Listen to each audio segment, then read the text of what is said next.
नमस्कार, स्वागत है आपका इंडिया वॉइस पर। मैं हूं आपके साथ स्वीटी चलेंगे हो रहे हैं, जहां पे सीएम योगी आदित्यनाथ क्या कुछ कह रहे हैं आपको सुनाते हैं।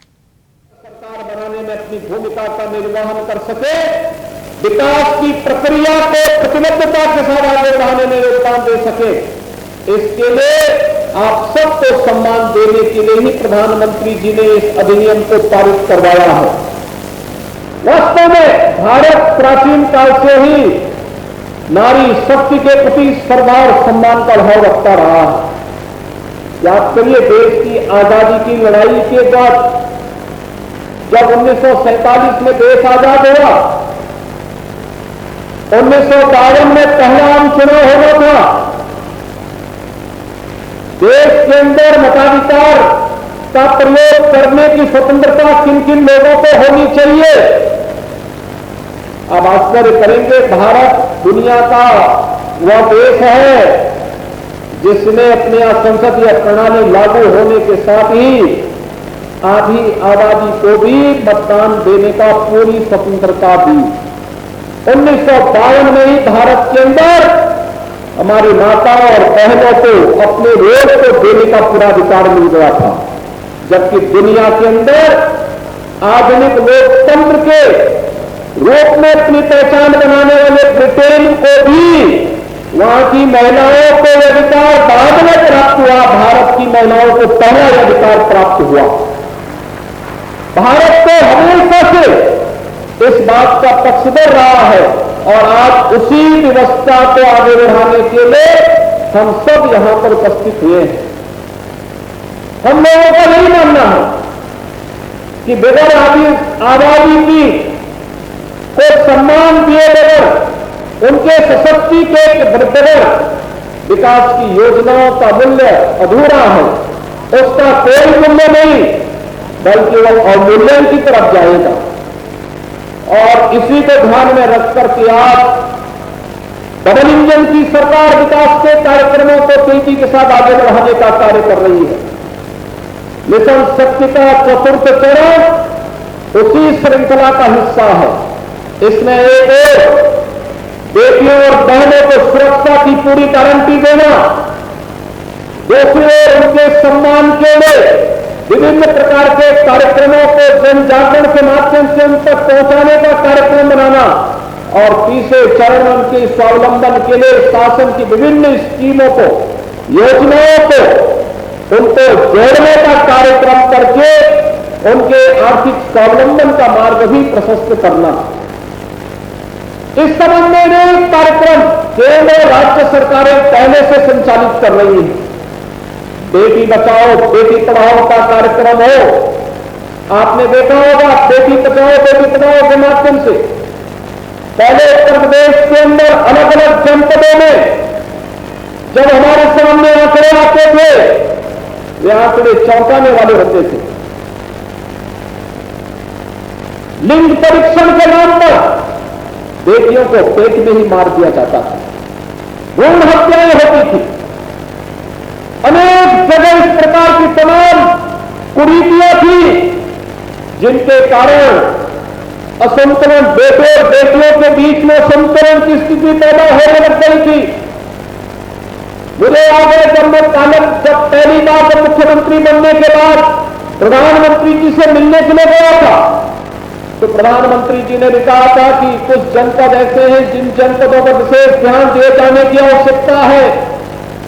और तब ये हुआ था, उस समय हम लोगों ने एक ऑपरेशन मुखबिर की एक योजना चलाई थी कि कहीं भी भ्रूण परीक्षण नहीं होगा, बेटी को पेट से ही मारने का पाप नहीं करेगा, और अगर करेगा तो सख्त सजा भी करेंगे। और फिर धीरे धीरे करके हम लोगों ने प्रदेश के अंदर अनेक योजनाएं प्रारंभ की। केंद्र सरकार, प्रधानमंत्री जी ने आने के बाद ही इस दिशा में अनेक कार्यक्रम प्रारंभ किए।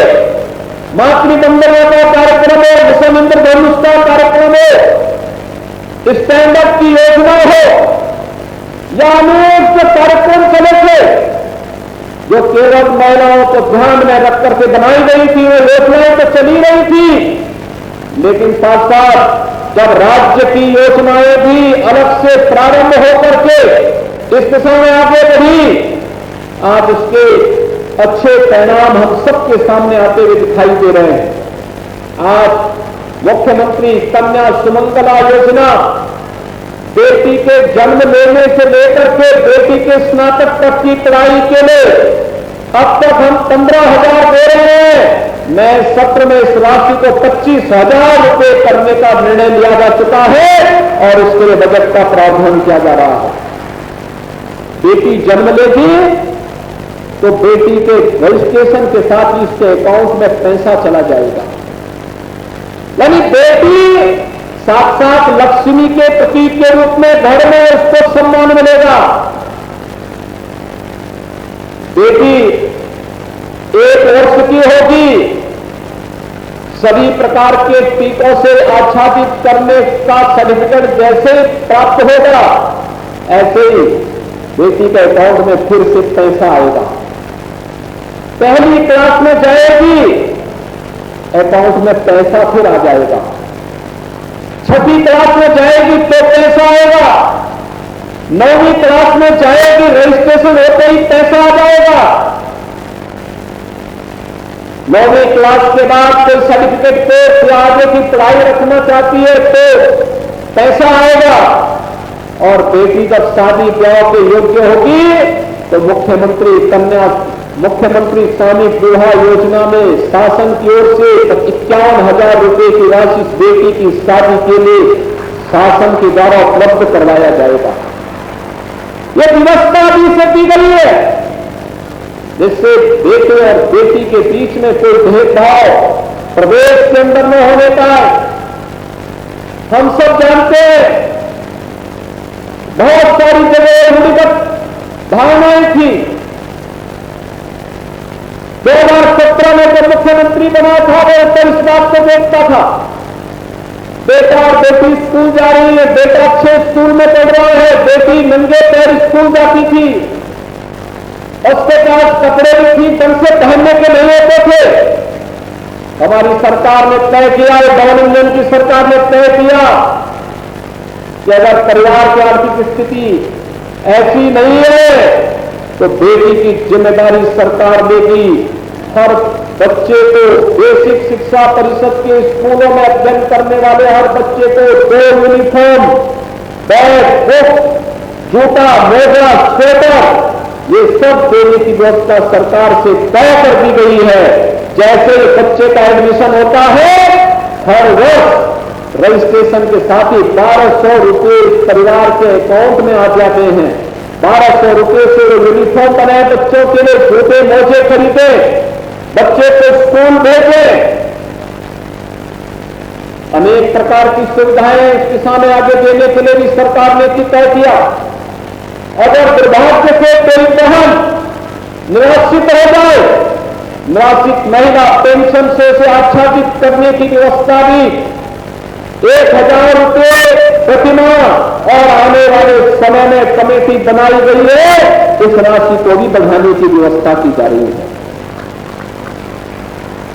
भैया बहनों, आपने देखा होगा जो लोग जातिवाद के नाम पर परिवारवाद को बढ़ावा देते थे, जिन लोगों ने विकास के कार्यों में बैरियर बन करके आम जनमानस को विकास के कार्यों से वंचित रखा, उन सभी को दरकिनार करते हुए आज बिना भेदभाव के विकास की योजनाओं का लाभ जहां प्रत्येक जनपद को प्राप्त हो रहा है। कोई सोचता था कि जनपद औरैया में मेडिकल कॉलेज बनेगा, लेकिन आज यह सपना साकार हो रहा है। जनपद औरैया का सपना साकार हो रहा है। तो ये मानता था औरैया जैसे जनपद में लगभग 700 करोड़ रुपए की परियोजनाओं का शिलान्यास और उसका लोकार्पण होगा, लेकिन ये सपना भी आज साकार हो रहा है। यहां पे इंफ्रास्ट्रक्चर का हो, लोक कल्याण का हो, कनेक्टिविटी का हो, या फिर स्कूल को बनाने, कॉलेजेस के लिए, भवन के लिए, हॉस्पिटल के लिए, आंगनबाड़ी केंद्रों के निर्माण के लिए, हॉस्टल के निर्माण के लिए आज कार्य पूरी तत्परता के साथ बिना भेदभाव के आगे बढ़ रहे हैं। विकास के इन कार्यक्रमों को आगे बढ़ाने का ही परिणाम है कि आज विकास हर गांव, हर जनपद, हर क्षेत्र में केवल दिख नहीं रहा है, बल्कि लोग उसका आनंद भी ले रहे हैं।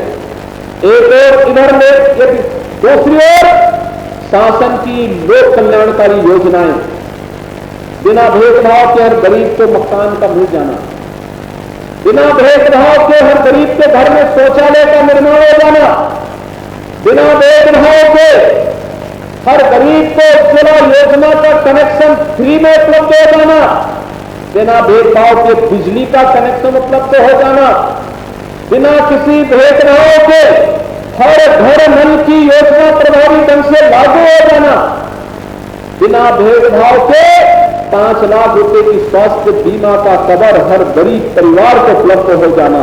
अगर ये योजनाएं शासन की पूरी ईमानदारी के साथ हर व्यक्ति तक पहुंचाने का कार्य सरकार कर रही है, तो इसके पीछे शासन की एक ही मंशा है। हमने जातिवाद के नाम पर नहीं, परिवारवाद के नाम पर नहीं, हमने क्षेत्र और भाषा के नाम पर सामाजिक ताने बाने को छिन्न भिन्न करने का पाप नहीं किया है, बल्कि हमें तो प्रधानमंत्री मोदी जी ने एक ही मंत्र दिया है कि सबका साथ और सबके विकास का, विकास सबका साथ भी लेंगे, लेकिन तुष्टीकरण किसी का नहीं करेंगे, अराजकता पैदा करने की छूट किसी को नहीं देंगे, गुंडागर्दी फैलाने की छूट किसी को नहीं देंगे, अव्यवस्था फैलाने की छूट किसी को नहीं देंगे। आज हम यहां पर 28 अक्टूबर को यहां पर एकत्र हुए हैं। अभी 24 अक्टूबर को विजयादशमी का पर्व हम लोगों ने मनाया। विजयादशमी के पर्व के दौरान अनेक धार्मिक कार्यक्रम हो रहे थे। नवरात्रि में 9 दिन तक जगत जननी मां भगवती दुर्गा के अनुष्ठान के कार्यक्रम, विजयादशमी के अवसर पर जगह जगह रामलीलाओं के आयोजन, विभिन्न प्रकार के धार्मिक अनुष्ठान, ये सभी कार्यक्रम पूरे श्रद्धा और विश्वास के साथ आयोजित हो रहे थे। लेकिन आपने देखा होगा कि शांतिपूर्ण तरीके से सभी कार्यक्रम संपन्न हुए। अब समय नहीं, अब उस प्रकार की स्थिति नहीं होती है। जब पर्व और त्योहार आते थे, लोगों को आशंकाएं होने लगती थी, पता नहीं कहां कर्फ्यू लग जाए। लोग भयभीत होते थे कि पर्व और त्योहार में कहां उपद्रव हो जाए, कहां पे गुंडागर्दी हो जाए, कहां पे दंगा करने वाले लोग दंगा करके अव्यवस्था और अराजकता का वातावरण पैदा कर दे। पर्व और त्योहार उत्साह और उमंगता में ही 2017 के पहले पर्व और त्योहार प्रदेश के अंदर आशंकाओं को लेकर के आता था, भय और दहशत का प्रतीक बन जाता था। लेकिन पिछले 6.5 वर्ष के अंदर आपने देखे होंगे पर्व और त्योहार शांतिपूर्ण तरीके से मनाए जा रहे हैं। उत्साह और उमंग की कमी नहीं। 50,000 से अधिक जगत जननी मां भगवती की मूर्तियां जगह जगह जनपदों में दिखाई गई थी, जहां पूजा कर रहे थे लोग, लेकिन एक भी जगह कोई अव्यवस्था पैदा करने का दुस्साहस नहीं कर सकता। सभी कार्यक्रम सफलतापूर्वक संपन्न हुए, व्यवस्थित रूप से संपन्न हुए। ये चीजें दिखाती है लोग शांतिपूर्ण तरीके से रहना चाहते हैं। कुछ चंद मुट्ठी भर लोग जो अव्यवस्था पैदा करते थे, सरकार ने सख्ती से उनसे जब निपटना प्रारंभ किया, आज वे भी रास्ते पर आने का प्रयास कर रहे हैं, और जो रास्ते पर नहीं आना चाहते हैं उनके लिए दूसरे तरीके भी अपनाए जा रहे हैं। और इसीलिए आज मैं आप सबको आश्वस्त करने के लिए यहां पर आया हूं कि हम सब को आभारी होना चाहिए प्रधानमंत्री मोदी जी के, जिनके प्रयास से आज आधी आबादी के सशक्तिकरण के लिए, उनके सम्मान के लिए डबल इंजन की सरकार तो कार्य कर रही है, लेकिन अनेक प्रकार के प्रयास हो रहे हैं। इन प्रयासों की श्रृंखला है। एक तरफ नौकरी में, एक तरफ संसद और विधानसभा में 35% आरक्षण की व्यवस्था बहनों के लिए, वहां पर विधायक और सांसद बनने के लिए सुनिश्चित कर दिया गया है, वहीं सरकारी नौकरियों में भी उन्हें सम्मान के साथ आगे बढ़ने का एक अवसर प्राप्त हो रहा है। आपने देखा होगा उत्तर प्रदेश पुलिस में, उत्तर प्रदेश पुलिस में 2017 के पहले ये व्यवस्था नहीं थी। हम लोगों ने 2017 में आने के बाद पहला कार्य किया कि अनिवार्य रूप से उत्तर प्रदेश पुलिस में 1947 से लेकर के 2017 तक इन 70 वर्षों में जो महिला पुलिस कार्मिकों की संख्या थी वह मात्र 10,000 थी और आज वह संख्या है 40,000। आप याद करिए कि 4 गुना अधिक हम लोगों ने वह संख्या बढ़ाई है। अधिक से अधिक लोगों को हम लोगों ने पुलिस में भर्ती का अवसर दिया और पुलिस में भर्ती ही नहीं बल्कि जीवन के किस भी क्षेत्र में वे जाना चाहती हैं, स्नातक तक की शिक्षा फ्री, स्पोर्ट्स के क्षेत्र में आगे आना चाहती है। आपने देखा होगा कि तालू चौधरी ने एशियन गेम्स में गोल्ड मेडल जीता। प्रदेश सरकार ने घोषणा की है गोल्ड मेडल जीतने वाले को 3 करोड़ रुपए की राशि राज्य सरकार की ओर से देने जा रहे हैं और 3 करोड़ रुपए के साथ साथ डिप्टी एसपी का पद भी उनके लिए इंतजार कर रहा है। सीधे सरकारी नौकरी में उन्हें सम्मान देने का प्रयास किया जा रहा है। भैया बहनों, सरकार की नीयत साफ होती है, समाज के विश्वास को अर्जित करके आगे बढ़ता है। व्यापक जन विश्वास की प्रतीक जब सरकारें बनती हैं तो योजनाओं का लाभ प्रभावी ढंग से प्राप्त होता है प्रत्येक तबके को और आधी आबादी भी उसका लाभ लेती है। आज उत्तर प्रदेश सरकार की विभिन्न सेवाओं में, सरकारी सेवाओं में 1.5 लाख से अधिक बेटियों को सरकारी नौकरी प्रदेश के अंदर मिली है और इसके अलावा विभिन्न अन्य जो कार्यक्रम चल रहे हैं सरकार के, इसी सखी में 56,000 बहनों को सीधे सीधे बैंकिंग कॉरेस्पॉन्डेंट सखी के साथ जुड़ने का अवसर प्राप्त हुआ।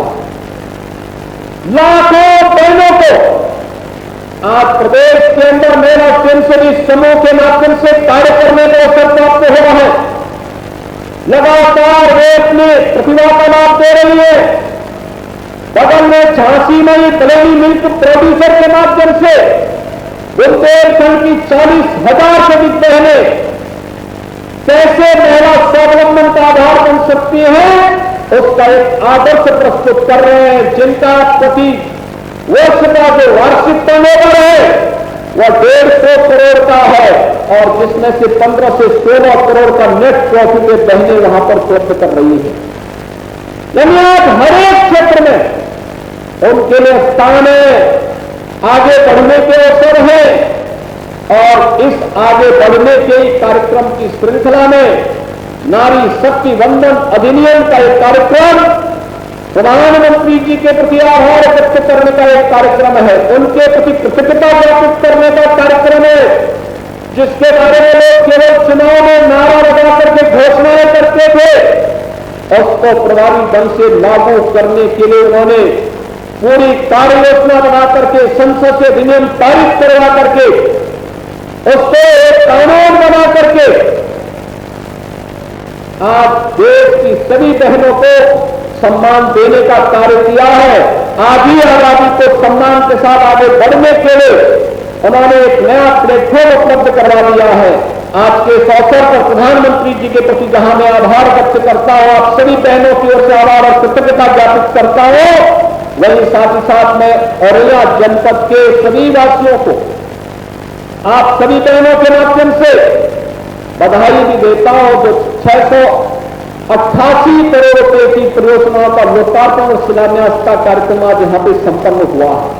हम सब जान रहे हैं विकास आज की आवश्यकता है, ये समयबद्ध तरीके से आगे बढ़ता है तो इसका लाभ बिना भेदभाव के समाज के प्रत्येक तबके के लोग लेते हैं। आज अनेक कार्यक्रम सरकार के स्तर पर चल रहे हैं। कनेक्टिविटी के लिए सड़क की बेहतरीन कनेक्टिविटी हो, सड़कों के चौड़ीकरण के लिए अभी यहां मुझे श्रीमती गीता साठे जी ने भी सड़कों के कुछ प्रस्ताव उपलब्ध करवाए हैं, जिनमें 2 लेन को 4 लेन बनाने के लिए आप अनुमान करिए, पहले सिंगल लेन की सड़क भी नहीं मिलती थी, आज हम 4-4 लेन की सड़कों को बनाने के कार्यक्रम को आगे लेकर के चल रहे हैं। मेडिकल कॉलेज के निर्माण के लिए, ITI के लिए, पॉलिटेक्निक के लिए, इंटर कॉलेजेस के लिए, ऑपरेशन कायाकल्प में बेसिक शिक्षा परिषद के स्कूलों के लिए, स्वास्थ्य की सुविधाओं को स्ट्रेंथन करने के लिए, महिला और बाल विकास के माध्यम से आंगनबाड़ी केंद्रों के पुनरुद्धार के लिए, हर घर नल की योजना के माध्यम से एक और कार्यक्रमों को प्रभावी ढंग से आगे बढ़ाने का कार्य किया जा रहा है। वहीं साथ ही साथ यह भी सुनिश्चित किया जा रहा है कि हर परिवार को सिर ढकने के लिए छत मिले। प्रधानमंत्री आवास योजना की स्कीम प्रभावी ढंग से लागू हो सके। प्रदेश में 55 लाख ऐसे परिवारों को जहां हम लोगों ने अब तक एक आवास उपलब्ध करवाया है, 55 लाख की संख्या। अनुमान करिए, बहुत सारे राज्यों की आबादी 55 लाख नहीं, हमारे यहां 55 लाख परिवारों को एक आवास उपलब्ध हो गया। तो सीएम योगी आदित्यनाथ को और ऐसा सुन रहे थे आप, किस तरीके से लड़कियों को आगे बढ़ाना चाहिए, उनको शिक्षा के क्षेत्र में लगातार प्रोत्साहन करना चाहिए। अब सीधे चलेंगे जहां पे सीएम पुष्कर सिंह धामी क्या कुछ कह रहे हैं, आपको सुनाते हैं। अलग अलग पोस्टों से और एसएसबी के 73 पोस्टों से जो ये माटी कलश के रूप में हम सबके बीच में लाने वाले सभी हमारे वीर जवान, उनके सभी अधिकारीगण, उपस्थित माताएं, बहनें, सभी मेरे नौजवान साथियों और विभिन्न संस्थानों से आए हुए छात्र एवं छात्राएं, हमारे सभी वरिष्ठ पत्रकार मित्र, चंद्रशेखर जी समेत सभी, मैं सबका संबोधन एक साथ कर रहा हूं। सभी छायाकार बंधुओं, electronic media, print media, social media और चौथा आजकल का डिजिटल मीडिया, मैं आप सबका भी अभिवादन करता हूं। सबसे पहले तो मैं अमृत कलश यात्रा, जल जीवन मिशन का लाभ प्रदेश के युवाओं को मिल रहा है। मिर्जापुर में भी केंद्र सरकार के इस योजना को जन जन पहुंचाने का काम यूपी की योगी आदित्यनाथ सरकार कर रही है। रिपोर्ट देखिए। जल जीवन मिशन के तहत देश भर में लोगों को पेयजल पहुंचाने के काम हो रहा है। वहीं यूपी में भी योगी सरकार पीएम मोदी के इस विजन को रफ्तार देने का काम कर रही है। सीएम योगी के नेतृत्व में इस योजना को लेकर धरातल पर तेजी से काम हो रहा है, जिस कारण लोगों को योजना का लाभ मिल रहा है। योजना के तहत मिर्जापुर में 9 ग्राम समूह में ये परियोजना चलाई गई, जो अब तक 1634 गांव में 99% काम हो रहा है और अब तक 588 गांव में जल जीवन मिशन के तहत लोगों को लाभ मिल रहा है। यहाँ पर लगभग जो है वो 1634 राजस्व गांव जो हमारे हैं, उनमें 3,49,966 घरों में हर घर नल का कनेक्शन किया गया है। और इन 1634 गांवों में हमारी जो functional house hold tap connection है वो हम लोग लगभग 99% पूरे कर चुके हैं। और इनमें से 500 गांवों में हमने जलापूर्ति भी प्रारंभ कर दी है। शेष गांवों में भी शीघ्र ही जलापूर्ति भी प्रारंभ हो जाएगी। योजना का लाभ मिलने से लाभार्थी गदगद हैं और सरकार का आभार जता रहे हैं। सब बहुत अच्छा है, मिलता है, बहुत बढ़िया है। हाँ, ये जल भी अच्छा है। अच्छा, जब से नल लगा है आपके जीवन में क्या बदलाव आया? हाँ साहब, बहुत शरीर के स्वास्थ्य के लिए, मतलब पेट के इलाज के, गर्मी शरीर के, और सब कुछ ये अच्छा है। हाँ। सीएम योगी की लोक सेवा का फायदा आज प्रदेश के हर एक व्यक्ति को मिल रहा है। उत्तर प्रदेश के हर एक घर तक योजना का लाभ पहुंच रहा है, जिससे प्रदेश में शुद्ध पेयजल की बयार बह रही है और लोग पीएम मोदी और सीएम योगी का गुणगान कर रहे हैं। Bureau report, India voice.